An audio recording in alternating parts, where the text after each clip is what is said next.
Irmãos, a partir de hoje, nós vamos iniciar uma série de mensagens sobre o Evangelho segundo escreveu João. Quantos aqui... Não vou perguntar. Não, eu vou perguntar sim. Quantos aqui já leram o Evangelho inteiro?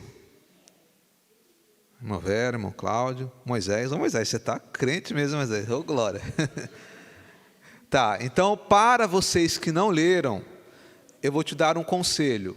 Comece pelo Evangelho de João. Essa vai ser nossa meta aqui nas próximas semanas, próximos meses talvez. Com o Evangelho de João, todos são importantes, mas ele é diferente. Ele é maravilhoso, amados. É um banquete espiritual. É o beabá do cristianismo. Nós encontramos aqui no Evangelho segundo escreveu João. E é por isso que nós vamos meditar nele. Evangelho segundo escreveu João, capítulo 1. Nós iremos ler do versículo 1 ao versículo 14. No princípio era o Verbo, e o Verbo estava com Deus, e o Verbo era Deus. Ele estava no princípio com Deus. Todas as coisas foram feitas por Ele, e sem Ele nada do que foi feito se fez. Nele estava a vida, e a vida era a luz dos homens. E a luz resplandece nas trevas, e as trevas não a compreenderam. Houve um homem enviado de Deus, cujo nome era João. Este veio para testemunho, para que testificasse da luz, para que todos crescem por ele. Não era a luz, mas veio para que testificasse da luz. Ali estava a luz verdadeira, que alumia todo homem que vem ao mundo. Estava no mundo, e o mundo foi feito por ele, e o mundo não o conheceu. Veio para o que era seu, e os seus não o receberam. Mas todos quanto receberam, deu-lhes o poder de serem feitos filhos de Deus. Aos que creem no seu nome, os quais não nasceram do sangue, nem da vontade da carne, nem da vontade do varão, mas de Deus. E o Verbo se fez carne, e habitou entre nós, e vimos a sua glória, como a glória do unigênito do Pai, cheio de graça e de verdade. Glória a Deus, amados. Vamos ler todos juntos o versículo 1. 1, 2, 3, vai. No princípio...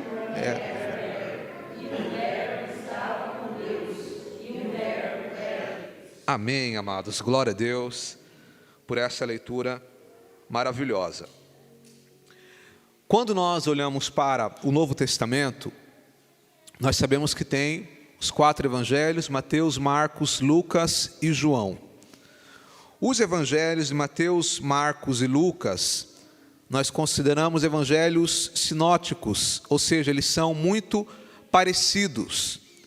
Na verdade, alguns estudiosos até acreditam que tanto o evangelho de Mateus, Marcos como João, eles têm a mesma fonte, porque eles são muito parecidos, têm coisas diferentes, mas são parecidos. Já o evangelho de João, por que ele é tão especial? Porque ele é diferente dos outros 3 evangelhos. 90% do conteúdo que está no Evangelho de João, você não vai encontrar em Mateus, Marcos e Lucas. Ou seja, ele é diferente. Outra particularidade que ele tem, é que ele foi o último a ser escrito. Muito possivelmente, o Evangelho de João foi o último livro a ser escrito do Novo Testamento. Ele foi escrito bem depois de Cristo. E o apóstolo João escreve, e com toda a maturidade que ele já tinha, tanto maturidade espiritual como de vida, e é por isso que esse evangelho, ele é simples, mas ao mesmo tempo ele é profundo. O evangelho de João, ele é tão simples, que quando nós vamos mostrar para alguém a base da nossa fé, do cristianismo, nós começamos pelo evangelho de João. Mas ele também é profundo, porque ele tem questões teológicas, como as que eu vou abordar aqui hoje, que são a base da nossa fé, e que é necessário ter atenção e esforço para compreender. Então ele é simples e é profundo. O principal objetivo de João, quando ele escreve o Evangelho, era mostrar Jesus Cristo como Deus, mostrar a divindade de Jesus, que Jesus é Deus. E esse, na verdade, é o assunto que nós iremos abordar aqui hoje. Mas, além disso, o grande objetivo de João, quando ele escreve o Evangelho, é nos confrontar. O Evangelho de João, ele tem o objetivo de confrontar o leitor. Porque na medida que você lê este Evangelho, você fica confrontado a tomar uma decisão, que é a seguinte: ou eu creio, ou eu não creio. Ou eu creio que Jesus Cristo é o Filho de Deus, o Verbo encarnado que veio para salvar o mundo e, portanto, Ele é Senhor da minha vida, ou então eu rejeito a Jesus. E é por isso que ele é um evangelho que nos confronta, e os irmãos vão ver aqui em vários momentos esse confronto. E o confronto do Evangelho de João já começa no primeiro versículo. O primeiro versículo do Evangelho, que é o que eu disse para os irmãos lerem, e que é o tipo de versículo que todo cristão tem que memorizar, que você tem que conhecer, porque este versículo aqui é o versículo-chave para nós entendermos o Evangelho de João. Esse versículo aqui é o versículo-chave para nós entendermos o cristianismo e para nós entendermos a nossa fé. Porque um dos fundamentos principais do cristianismo é que o nosso Senhor Jesus Cristo é Deus. Nós acreditamos que Jesus é o Filho de Deus, é o Verbo que se fez carne. Jesus não é apenas um professor importante na história. Ele não é apenas um pensador que trouxe conceitos importantes. Jesus não foi apenas um profeta que falou coisas que iriam acontecer, não. Jesus é tudo isso, mas ele é mais do que isso. Jesus é o próprio Deus. E esse é o fundamento importante da nossa fé. Se os irmãos atentarem para o versículo 1, ele diz: no princípio, este no princípio aqui. Se os irmãos atentarem lá para Gênesis, versículo 1. Abra aí por gentileza Gênesis 1 e 1. Gênesis 1 começa com qual palavra, amados? Começa com no princípio.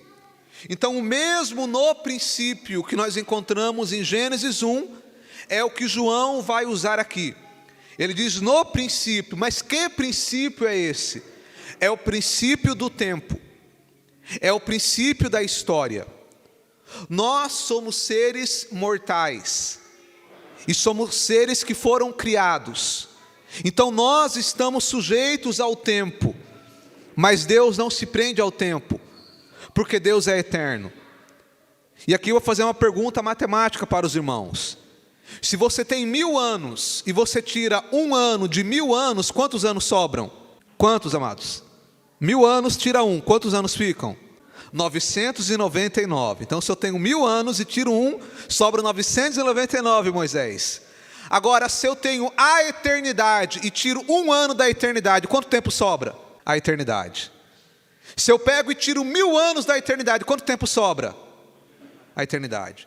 Se eu tirar 1 bilhão de anos da eternidade, quanto tempo sobra? A eternidade. Aí você fala, mas como que eu vou entender isso? Eu não tenho como entender. Porque a eternidade não é algo para nós, não é algo que nós compreendemos, porque eternidade é um atributo de Deus. Só Deus é eterno. E sabe o que é interessante aqui? Que João começa dizendo no princípio. No princípio do quê? No princípio do tempo. É quando começou o tempo. Porque Deus existia antes do tempo. Deus existia antes de tudo existir. Antes que a matéria existisse. Que existisse a terra, o céu, as estrelas, o ferro. Antes que existisse qualquer matéria, qualquer coisa. Deus já existia, porque Deus é eterno. E João está dizendo aqui que no princípio o verbo já existia, ou seja, antes de existir tudo que existe, o verbo já existia.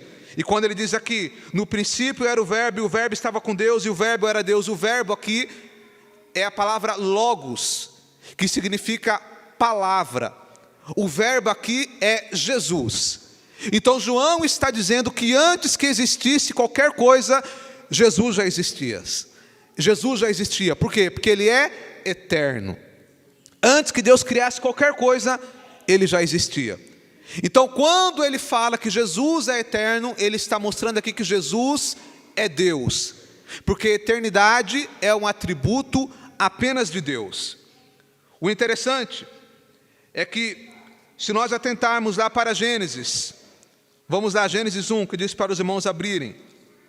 Ele diz assim, Gênesis 1, no princípio criou Deus os céus e a terra era sem forma e vazia, e havia trevas sobre a face do abismo, e o Espírito de Deus se movia sobre a face das águas. Agora presta atenção, e disse Deus, haja luz, e houve luz. Lá em João ele vai dizer que o verbo era Deus, a palavra era Deus. João vai dizer que tudo foi feito por ele. Aí eu te pergunto, como que Deus criou todas as coisas? Deus criou pela palavra. Deus disse haja e houve. Deus falava e vinha à existência. E a palavra é Cristo. É o verbo de Deus. É por isso que ele fala que tudo foi feito por ele. Então, aqui no capítulo 1 de João, vamos voltar para lá. E eu disse que é por isso que esse livro confronta. João, ele já começa mostrando que Jesus é Deus. E esse versículo 1 aqui, irmãos, ele é tão forte. Ele é um versículo tão profundo, que algumas pessoas e algumas seitas religiosas, que daqui a pouco eu vou falar, vai esquentar, que não reconhecem que Jesus é Deus, quando eles se deparam com esse versículo, eles não têm outra coisa a fazer, a não ser mudar o versículo. Porque o versículo, ele é claro, que o verbo era Deus. E depois, na continuação do texto, João, ele começa a argumentar, mostrando que é isso mesmo que ele disse. Ele não se expressou errado. Aqui não foi um texto tirado do contexto, não. Todo esse capítulo 1, ele vai mostrar que Jesus é Deus. E aqui que eu quero começar hoje, porque é a base da nossa fé. Jesus é Deus. Jesus não é apenas um homem, como algumas pessoas dizem, eu até creio em Jesus, mas eu creio que ele foi um homem importante. Não é isso. Eu creio que ele foi um professor importante. Não é isso. Uma certa feita, um escritor chamado C.S. Lewis, ele disse que a respeito de Jesus, quando você lê a história de Jesus, você só pode chegar a 3 conclusões. Quantas conclusões, amados? 3. Ou que ele era mentiroso, ou que ele era louco, ou ele é o próprio Deus. Só tem essas 3 conclusões. Por quê? Se Jesus não era quem ele disse ser, então ele estava mentindo e era mentiroso. Se ele não era quem ele pensava ser, ou seja, ele pensava ser uma coisa que ele não era, então ele era louco. Agora, se ele era quem ele disse ser, ele é o próprio Deus. Porque Jesus disse em vários momentos, eu e o Pai somos um. Ninguém vem ao Pai senão por mim. Quem vê a mim, vê ao Pai. Eu sou o caminho, a verdade e a vida. Então, Jesus é o próprio Deus. E eu quero mostrar para os irmãos, eu poderia mostrar vários textos bíblicos, provando que Jesus é o próprio Deus, além deste que nós lemos, e todos esses versículos, eu quero mostrar alguns importantes. Primeiro, vamos comigo, irmãos, Mateus capítulo 2. Isso que eu estou falando aqui, irmãos, é um fundamento da nossa fé. É algo essencial. Mateus 2:11. E entrando na casa, acharam um menino com Maria. O menino aqui é o menino Jesus, é o Senhor Jesus, sua mãe. E prostrando-se, o adoraram. E abrindo os tesouros, lhe ofertaram dádivas, ouro, incenso e mirra. Perceba, e prostrando-se, o adoraram. Logo no nascimento de Jesus, ele foi adorado. E nós sabemos que é mandamento, somente a Deus adorarás. E Jesus foi adorado no seu nascimento. Um outro texto, ao decorrer da vida de Jesus, vamos lá, João capítulo 20, quando Jesus ressuscitou, e Tomé, que não acreditava, que duvidava em alguns momentos, E agora ele vê Jesus ressuscitado, ele toca nas feridas. E aí veja o que ele disse, João capítulo 20, versículo 28. Tomé disse o seguinte, João 20, 28. Tomé respondeu e disse-lhe, Senhor meu e Deus meu. Tomé disse para o Senhor Jesus, meu Senhor e meu Deus. E Jesus não corrigiu Tomé, porque ele é o próprio Deus. Então eu mostrei Jesus sendo adorado no seu nascimento, ao decorrer da sua vida, e agora eu vou mostrar ele sendo adorado na eternidade. Vamos lá, Apocalipse, capítulo 5, do versículo 11 em diante, diz assim: E olhei e ouvi a voz de muitos anjos ao redor do trono, e dos animais e dos anciãos, e era o número deles milhões de milhões e milhares de milhares, ou seja, incontáveis, que com grande voz diziam, olha só irmãos, que lindo, digno é o Cordeiro. Quem é o Cordeiro, amados? Digno é o Cordeiro que foi morto, de receber o poder e riquezas, e sabedoria, e força, e honra, e glória, e ações de graças. E ouvi a toda criatura que está no céu e na terra e debaixo da terra e que está no mar, e todas as coisas que neles há a dizer, ao que está sentado sobre o trono e ao Cordeiro, sejam dadas ações de graças, e honra, e glória, e poder para todos sempre. Amém. Versículo 14. E os 4 animais diziam amém. E os 24 anciãos prostraram-se e adoraram ao que vive para todo sempre. Glória a Deus, amados. Quando alguém disser para você, Jesus não merece ser adorado, mostre esse versículo. Um dia foi uma pessoa em casa, de uma determinada religião, dizendo, Jesus não merece ser adorado, é só a Deus. Eu mostrei esse versículo para ele. Ele não conseguiu explicar para mim. E disse, eu vou em casa, eu vou pesquisar e depois eu volto aqui te explicar. Estou esperando até hoje, amado. É verdade ou não é essa história? É verdade ou não é? Aí ela sabe que é verdade. Até hoje eu estou esperando. Não teve resposta. Porque não tem como brigar com a verdade, amados. É por isso que nós glorificamos a Jesus em nosso culto. Isso daqui é uma coisa importante, irmãos. É por isso que nós dizemos glória a Jesus, nós adoramos a Ele, porque Ele merece honra, glória e adoração. Ele é o próprio Deus. Em João 10:30, Ele disse, eu e o Pai somos um. E agora eu quero abrir um parênteses, porque nós temos aqui no Brasil e no mundo os testemunhas de Jeová, que eles batem de porta em porta, anunciando aquilo que eles acreditam. E eu tenho um grande respeito pelas pessoas, porque eu acredito que eles fazem, e para eles estão fazendo o certo, eles estão pregando a verdade na mente deles. Então, eu tenho total respeito às pessoas, mas aqueles que traduziram a Bíblia, que é a tradução do Novo Mundo, eles fizeram algo que eu não posso aceitar, que eu não posso ficar calado. E eu estou falando isso aqui hoje porque está dentro do assunto que nós estamos abordando aqui. Vamos lá para João capítulo 1, irmãos, o texto que nós lemos. Eu vou falar para os irmãos o que eu não concordo e que é um absurdo. Na tradução, em todas as traduções que você for ler, todas as traduções, o versículo 1 de João sempre vai ir para esse mesmo sentido. No princípio era o verbo, e o verbo estava com Deus, e o verbo era Deus. Todas as traduções. Algumas, no lugar de estar a palavra verbo, está a palavra palavra. Então ficaria assim, no princípio era a palavra. Mas o sentido é o mesmo, dizendo que a palavra é Deus.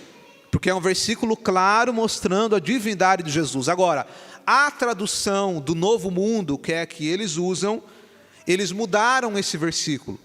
E ao invés de ele estar aqui no final, e o verbo era Deus, o Deus aí seu está com letra maiúscula ou minúscula? Maiúscula.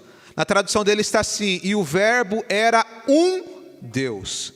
Deus com letra minúscula. O Tiago depois pode colocar no vídeo, tradução do Novo Mundo. E o verbo era um Deus, porque eles vão dizer que Jesus é um Deus menor. Antes eles diziam que ele nem era Deus, agora é um Deus menor. E essa é uma distorção gravíssima da verdade. Uma coisa é um erro de tradução, outra coisa é você pegar um texto e mudar o significado do texto. É por isso que eu falo para quem está assistindo esse vídeo, se você usa essa Bíblia, se arrependa. Porque a Bíblia diz que aquele que tirar uma palavra, um tio desse livro, dessa profecia, ele é anátema, é maldito. E por mais que você esteja bem intencionado, você está levando uma mentira, você não está levando a verdade. E não é apenas esse versículo, vários versículos foram modificados. E aqui, irmãos, não há discussão quanto à tradução desse versículo. Em várias traduções, ele sempre vai ter o mesmo sentido. É apenas a tradução do Novo Mundo que eles distorceram. E distorceram por quê? Porque ele é um versículo irrefutável que mostra que Jesus é Deus. E como eles não aceitam que Jesus é Deus e nem a Trindade, precisaram fazer essa distorção. Então eu queria apenas abrir esse parênteses. Jesus é Deus. E nós vamos ver isso em todo o Evangelho de João, em vários textos que nós iremos ler aqui ao longo dessa série. Porém, tem um segundo ponto que eu quero abordar aqui nessa manhã, que é sobre a Trindade. A Trindade, amados, é um fundamento importante da nossa fé. Não tem como você dizer que acredita na Bíblia e rejeitar a doutrina da Trindade. A palavra Trindade não está na Bíblia. Você não vai encontrar na Bíblia Trindade. Essa palavra não está.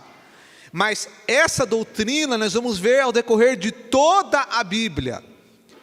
De maneira que se alguém rejeita a doutrina da Trindade, quando eu falo doutrina, amados, doutrina significa um ensinamento bíblico, é algo que é fundamentado.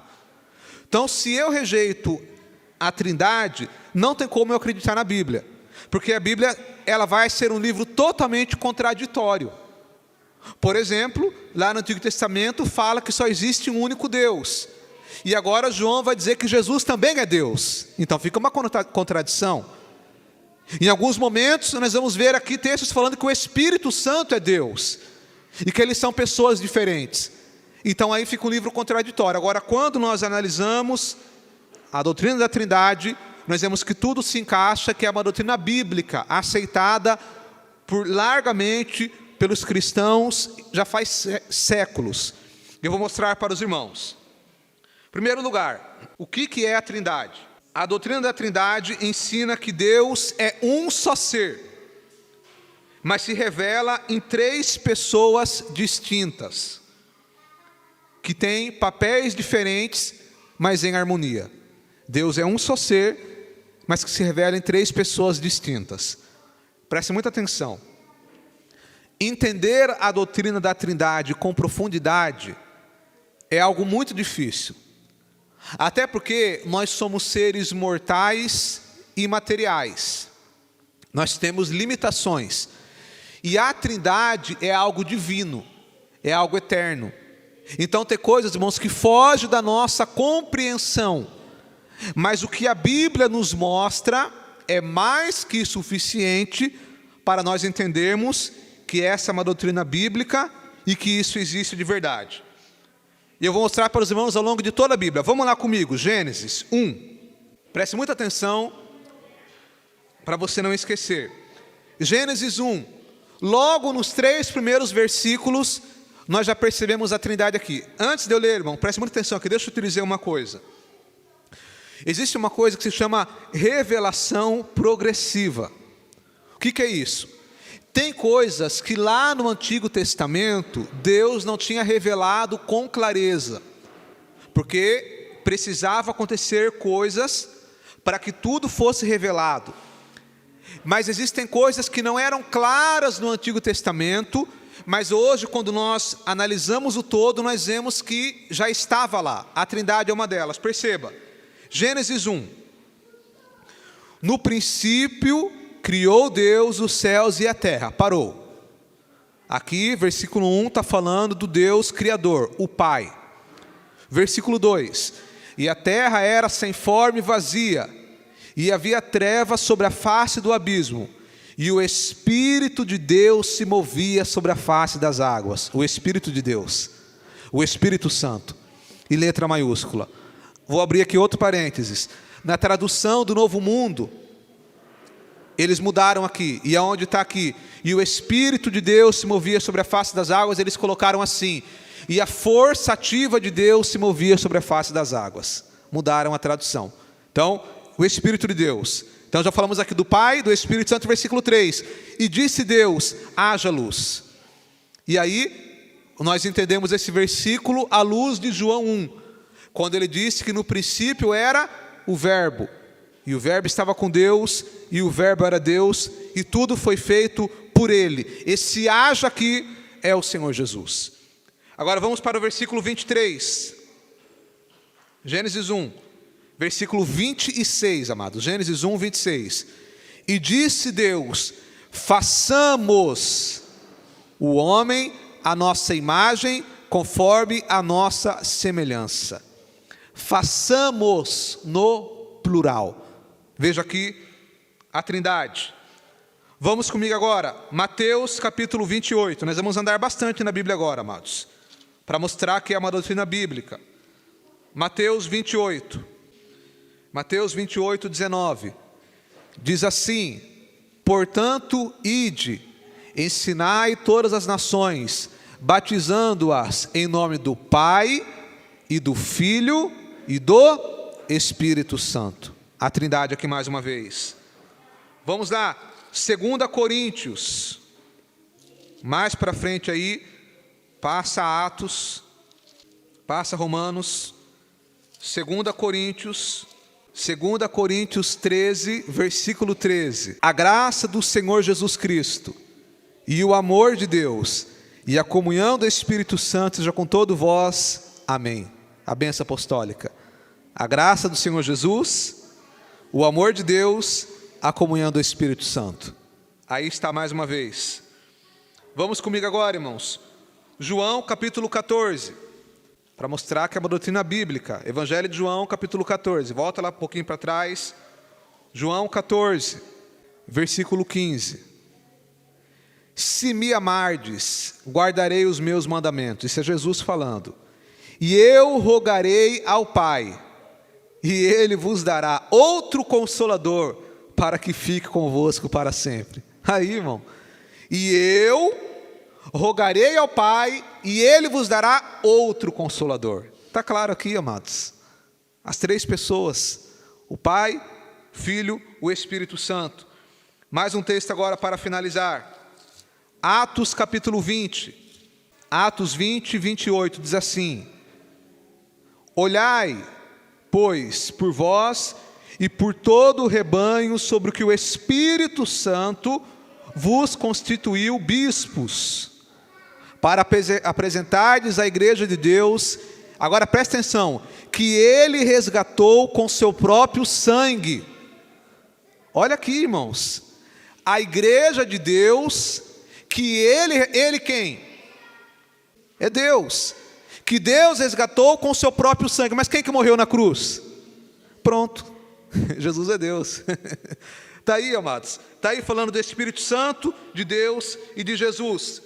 E eu poderia mostrar vários outros textos bíblicos que mostram para nós a doutrina da Trindade. Como eu disse, quando a pessoa rejeita a doutrina da Trindade, ela vai ter uma grande confusão de contradições ao longo de toda a Bíblia.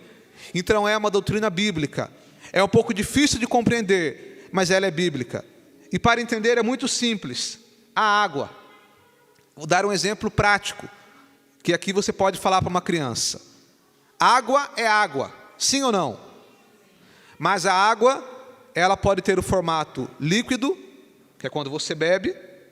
Pode ter o formato sólido, que é quando ela está em gelo. E o formato gasoso, que é o vapor. Então sólido, líquido e gasoso. Tudo é água, mas é em formas diferentes. Outro exemplo, o ovo. Se você vê o ovo, aqui está o ovo. Mas o ovo tem a casca, tem a clara e tem a gema. Mas quando você olha para ele, você fala: é o ovo. Mas ele tem 3 partes.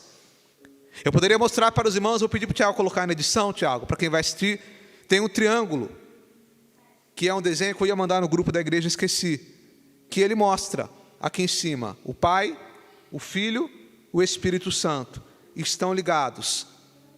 Um não é o outro, mas os 3 são Deus, são um só. Isso eu dei exemplos para tentar fazer a gente entender de uma forma mais simples. Mas o mais importante sobre a Trindade, preste muita atenção, além daquilo que eu já mostrei à luz da Bíblia e de argumentos para a gente tentar entender, mais importante do que você entender a Trindade teologicamente, é você experimentar a Trindade na prática, que é na prática da oração. Então, ainda que você fale, nossa, Andrés, eu não consegui entender muito bem, é um pouco difícil, mas na prática da oração, você vai conseguir entender. Você fala como? Vou te explicar. Quando você dobrar o joelho para orar, você fala, Deus, meu Pai, eu estou aqui na Tua presença. Não é assim que Jesus fala? Pai nosso que estás no céu. Então, você dobrou o joelho, meu Pai, eu estou aqui na Tua presença. Já está no Pai. E aqui, em nome de Jesus, porque Jesus disse, e tudo que pedirdes na oração em meu nome, o Pai o fará. Então, Deus, eu estou na Tua presença, e em nome de Jesus, eu me apresento ao Senhor e quero pedir perdão pelos meus pecados, apresentar as minhas petições.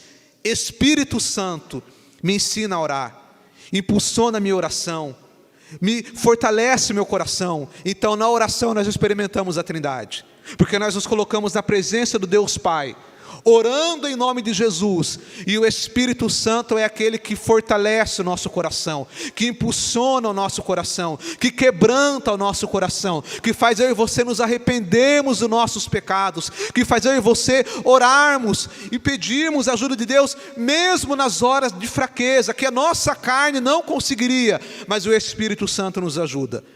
É a Trindade, amados, funciona em harmonia. Deus, o Pai é o Criador, o Filho, o Salvador, o Espírito Santo, o Consolador. O Criador, o Salvador e o Consolador. Os 3 são um, mas têm papéis diferentes. Então, quando nós lemos João 1, ele começa defendendo a divindade de Cristo. E uma vez que nós entendemos que Jesus é Deus, eu falei aqui rapidamente sobre a Trindade, porque está ligado uma coisa a outra. E para nós finalizarmos, João capítulo 1, no versículo de número 11, ele diz assim, venho para o que era seu, e os seus não o receberam, mas todos quanto receberam, deu-lhes o poder de serem feitos filhos de Deus, aos que creem no seu nome. O apóstolo vai dizer que ele veio para o que era seu, ou seja, ele veio para Israel, mas eles não o receberam. E agora ele vai dizer que todos quanto receberam, todos, independente da sua cor, da sua classe social, do seu passado, do seu estado, todos quanto receberam, deu-lhes o poder de serem feitos filhos de Deus. Irmãos, não tem privilégio maior que esse, de ser filho de Deus. E esse privilégio, ele é dado para quem recebe a Jesus Cristo em seu coração. Embora as pessoas digam aí fora, todos nós somos filhos de Deus, porém, a palavra vai dizer que aquele que recebe a Jesus é filho de Deus. Então é óbvio que nós somos criaturas de Deus, e podemos até dizer que somos filhos, mas filhos de Deus com direito à herança, é só aqueles que recebem a Jesus Cristo no coração. E é por isso que eu digo para você que está ouvindo essa palavra, você tem a oportunidade de receber Jesus Cristo em teu coração, e ser filho de Deus. Independente dos seus pecados, do seu passado, da sua história, Deus, Ele te dá uma oportunidade. Jesus está com os braços abertos. Ele morreu na cruz para perdoar os nossos pecados, para salvar a humanidade. E hoje a salvação, ela depende apenas da sua escolha. A salvação, ela não é um mérito próprio. A salvação é um favor imerecido de Deus. E eu digo para os irmãos aqui nesta manhã, que a nossa fé, ela tem 3 pilares, amados, que não podem ser tocados. O primeiro é a palavra, a Bíblia, o nosso manual de fé e prática. O segundo é Jesus. Algumas pessoas vão dizer que Ele não é Deus, ou que Ele não ressuscitou em carne, ou que Ele não era um ser material. Esse também é algo que nós não podemos mexer, é a base da nossa fé. E o terceiro elemento, que é a base da nossa fé, é a salvação. Que nós cremos que a salvação é pela graça. E nessa manhã nós falamos de um pilar, talvez um dos pilares centrais de nossa fé, que Jesus é Deus. Então que nós possamos guardar essa palavra, como João disse, os quais não nasceram nem da vontade da carne, nem da vontade do varão, mas de Deus. Todos quanto recebem Jesus Cristo como seu Salvador, recebem Ele em seu coração, nós somos nova criatura em Cristo Jesus. E nós iremos falar isso mais à frente. Oremos. Pai querido, no nome do Senhor Jesus, nós damos graças, Senhor, por esta palavra. Nós damos graças porque o Senhor Jesus é Deus, porque o Senhor nos trouxe a revelação da Tua palavra, Pai, porque o Senhor abriu os nossos olhos para ver a verdade. Ó Pai querido, no nome de Jesus, se alguém está ouvindo essa mensagem e ainda não entregou a sua vida para o Senhor Jesus, que o Senhor possa agora entrar nesse coração, ó Pai. Perdoa os seus pecados, escreve o seu nome no livro da vida, e que a partir de agora, essa pessoa comece a andar com o Senhor, comece a ler o Evangelho, a obedecer o Evangelho, e que o Senhor possa fazer uma transformação para a honra e a glória do nome do Senhor Jesus, ó Pai. É o nosso pedido em nome de Jesus. Amém.